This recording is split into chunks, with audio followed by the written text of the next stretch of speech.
Reverberations, Kate A. Hardy, 2025. So this was a makeover? Alan squinted across the restaurant's newly painted stark interior.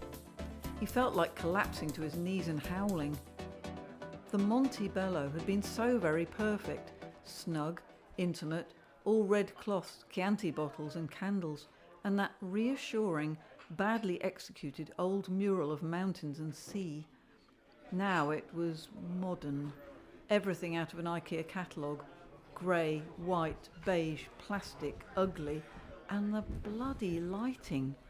Yes, you wanted to see your food, but not interrogate it. "Have you reserved, sir?" Alan started, surprised to see that the waiter requesting information was dressed in a long-sleeved T-shirt emblazoned with a smiley pizza, the old white shirts and bow ties dispensed with. "Yes, table for two, Reed." "Yep, over here, sir."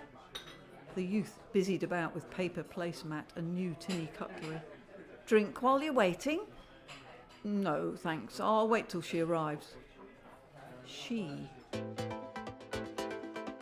It was some months since he'd done this, dared to accept a suggestion from Date & Co. The last one had been farcical, frightening even. She'd looked nice enough under the dim lights of this pre-looked restaurant, but when they got back to her flat, it was evident that she had somehow deducted 20 years from her age on her profile. He wasn't ageist at all, but her resemblance to Auntie Vera, a crabby relative who'd always imprisoned his 10-year-old self next to her crimpline-clad bosom, was just a bit too worrying. Maybe this laboratory-style lighting had its uses after all. Alan's sweaty fingers prized open the plastic-clad menu. He wasn't hungry, but could have downed 2 bottles of just about anything to keep the clamouring nerves at bay. Glancing around the room, he observed the couples discussing, gazing at each other, laughing, clinking glasses. Why did it seem so easy for other people? Or maybe it wasn't. Maybe they had terrible lives and were just seeking a momentary relief, photographing themselves to plop a few self-congratulatory images on Insta whatever. "Alan?" He looked up and saw a woman hovering at the opposite side of the table, her hand awkwardly clutching at a pink, shiny bag. Alan got up abruptly, causing the carafe of water to judder. He grabbed at it, preventing the small wave which would have headed in her direction. "Juliette?" She nodded. "That's me." He wondered whether to nip round the table and pull the chair out for her, or would that be taken as some sort of male presumption, old-fashioned, chivalrous, out of touch. He gestured to the chair instead. "Please, take a seat." God, that sounded like a job interview. He could feel the sweat patches increasing, his armpits becoming soupy. She nodded again, a flush spreading across her plump, round cheeks. Alan thought she looked rather like the milkmaid in the print that hung on Grandma's kitchen wall. Take away the purple and pink splodgy shirt and gold chains, and yes, she could be an older version of the timeless milkmaid who stared benignly as you went to the fridge. Alan searched for the first phrase. "Did you find somewhere to park?" "Obviously, otherwise she wouldn't be here." "I came on the bus. I don't drive." "Ah, I see. A bus. A long journey?" Alan let the word bus sit in his mind. All the angst in his head seeped away for a moment. "From King's Cross," she continued. "I don't own a car. I'd rather take the bus." Alan wanted to ask an odd question, but his mouth uttered something more normal. "Would you like a drink?" Juliette shook her head, blonde hair undulating. It was rather lovely hair. "I'll have a glass with the meal, thanks." He wondered whether to go for the "what do you do?" question, as he'd stupidly failed to make a note of what she did do. All those profiles had become confused in his head. Hairdresser, secretary, hotel receptionist, teacher, estate agent. She was studying her menu now. just glancing at him quickly from time to time over the top of the plastic that glinted under the ridiculously spidery lamp. He should have put on the newer shirt that hadn't been quite dry. Marlene next door said it suited him.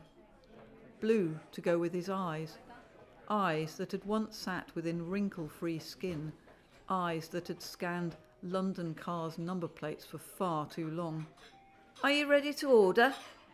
The T-shirted youth was back, pen poised over a pad. Oh, yes, what, or do you want longer? Asked Alan of his companion. She smiled up at the youth, and Alan noted the gap between her front teeth. A little shiver of pleasure passed along his spine. A carbonara, please, and a glass of white. House white. They hadn't discussed getting a bottle. Alan felt a bit daft, all that vagueness about what she did, and then the word bus. He'd been thrown. Anyway, she obviously knew what she wanted, not a bad thing. He quickly scanned the lines of suggestions, hazarding a guess. All'arrabbiata and a green salad. Drink, sir? White. Actually, Juliette, shall we get a bottle? Oh, God, might she think he was trying to suggest something, get her loosened up? Ugh, what a phrase, something his vile brother would say. Good idea, she said, smiling, and handing the menu back over to the youth. She turned her eyes on Alan. So, what do you do? She laughed a little, a musical sound amongst the loud chatter and four-chord rubbish that filled the room. Sorry, that's such a dull question, but I'd rather be honest. I must admit, I've forgotten. A little of Alan's nervousness fell away, a smile emerging. That's really okay. Likewise, I failed to note what you do. The waiter appeared and showed off with corkscrew and beaded bottle, removing the cork with a practised pop. He slanted the bottle towards Alan's glass and poured a little. Alan observed the ritual, knowing his knowledge of wine stopped at, if you can pour it, you can drink it. Great, lovely, thanks. The waiter nodded, poured, and placed the bottle in its plastic gift bag filled with ice cubes. Juliette raised her glass. They clinked and both swallowed much of their respective glasses' contents. Nerves, or were either of them desperate drinkers? Alan hoped the former, his last serious relationship ruined by Sarah's obsession with vodka in all its forms and flavours. Shall we return to the dull subject? Alan started, jolted away from a memory of Sarah screeching with laughter while balanced on a bin, trying to draw a moustache on Boris Johnson's face, leering across a Brexit poster. Oh, sorry, miles away. Where? The wine was beginning to seep into his hungry stomach. The waiter had forgotten the breadsticks. Sod it. He would just go for it, say what he'd been thinking. What's the worst that could happen? He described the dim night, the monster felt pen, and Sarah snapping a heel as she jumped down from the bin. Juliette grinned. She sounds like a laugh. What happened? Booze. And she wasn't into something. Damn, the question had arrived and they hadn't even got to the bloody tiramisu bit yet. Juliette cocked her head engagingly. She really was very pretty, in that innocent milkmaid way. Mind, who was to say milkmaids were innocent? All those haystacks and belts and braces farmhands. Juliette's hand touched his hand. Go on. You can say. In fact, maybe we should forget what do you do and skip to what would you like to do? Alan downed the rest of his glass and sat up straighter. Right, I'm a traffic warden and I don't want to be. She also downed her wine and refilled the glasses. And? The waiter was back. The carbonara for... Me, thanks. Juliette regarded the plate and made yum noises. Alan thought sadly that he really rather liked her. It would be crap that she would no doubt stare at him with mouth slightly open. You like what? Of course, it hadn't just been the vodka problem with him and Sarah. She'd gone along with his idea, but never really understood him. He looked down at his own tomatoey choice and stuck a fork in. And, repeated Juliette, her own fork laden with creamy pasta. you were about to tell me.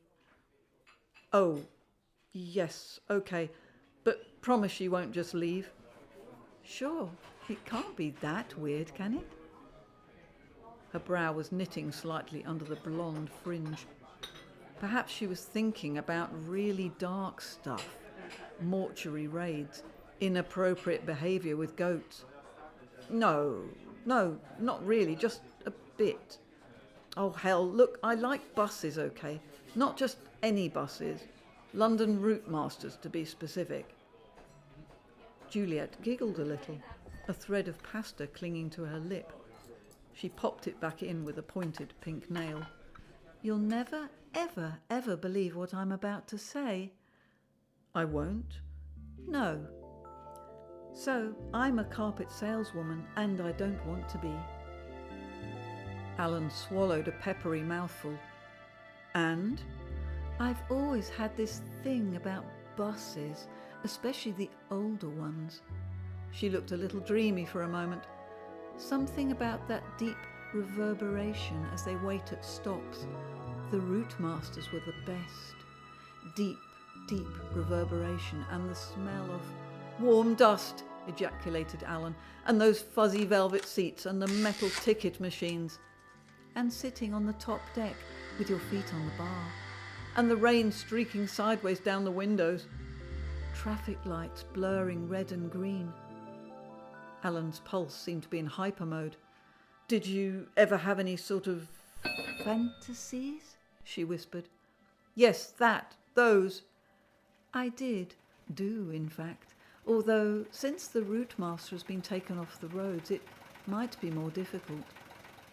Alan downed another half measure and peered at her through his misty glasses. Do they involve sex on a bus? Yes. Her answer was hoarsely whispered, as if she was already engaging in the act.